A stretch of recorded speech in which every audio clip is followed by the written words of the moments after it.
Keyboard cowboys and cowgirls, hello. Excuse me while I eat these frosted spoonfuls. Today I have to buy supplies for a sculpture class tomorrow. But before I can do that, I have to figure out what I want to do. Our project is to design and build a portable shelter. Whatever that means. Like, literally whatever that means. Like, we can do whatever we want.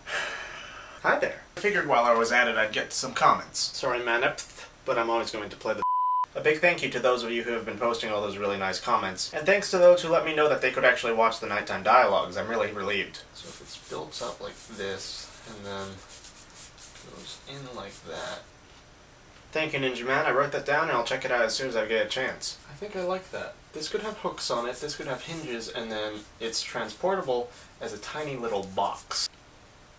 These dudes inquire about my mustache. Mostly it's just because eventually it gets that length where when you lick your upper lip you can taste and feel the hair on your tongue. And that's not very pleasant.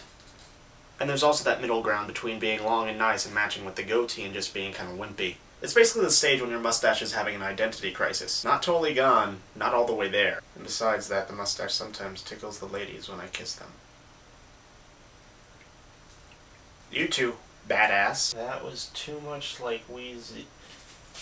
What? Okay, so maybe. I would personally say it's more Frankian than Benzinian in influence, but the similarity is unfortunately there. Okay, so lately I've been having some problems, particularly with ideas of identity. See, getting picked up by a few hundred viewers overnight can do some funky things to your brain. Not that I regret it, because I love you guys. And honestly, I couldn't have found a better fan base. But in general, the pressure to do well, which isn't actually there, has been making me a little bit crazy. No, not crazy, just more like... What's a good word for it? Susceptible to influence? Maybe in my last episode I just wanted to try something that was formulaic and easy, something I knew and had seen and could mimic. Which, while maybe not marking me as a failure of an experimental video artist, for sure got the same response as would a piece of art that was obviously influenced by another painter. I think you need to step away from the Picasso and try to explore your own style. The only problem is that's a constant struggle. Style, or your accustomed approach to applying certain techniques, whether it be video or painting or drawing or other, is unfortunately something that rules all of us, whether or not you're an artist. From your sense of fashion, to the way in which you relate to other people. Hey, asshole. Give me a drink. We all have a certain set of behaviors or modus operandi that we follow, which defines ourselves as persons.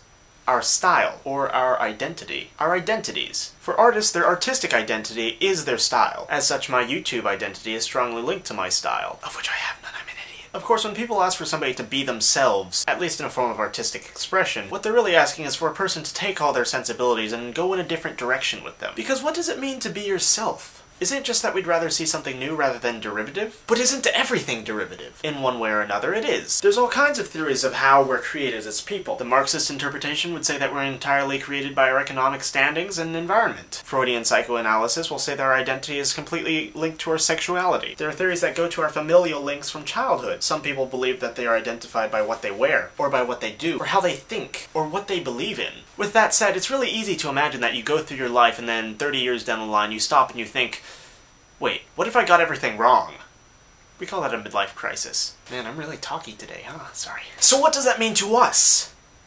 Well, I think for the next 7 episodes I'm going to explore identity as a theme. And I want you guys to get involved as much as you possibly can as well. Of course, the amount of involvement is completely up to you. But you guys have been learning a lot about me, and I hope to learn a lot about you guys too. From what you guys leave me in the comments, you guys are a very interesting bunch, and I'd love to know more about you. So let's explore who we are as people together. Alright, I have to go do stuff for the play again. If any of you live in the Baltimore area and you want to come see it, we're running Wednesday through Sunday at 8 o'clock, 7 o'clock on Sunday. There's a link in the sidebar to the site where you can buy tickets. Also, if you want to make an intro, outro song, or whatever else for the show, feel free to send it as a video response or to my email at way@heyway.org. Or you can send me a link in a message or a comment, whatever. See you guys later.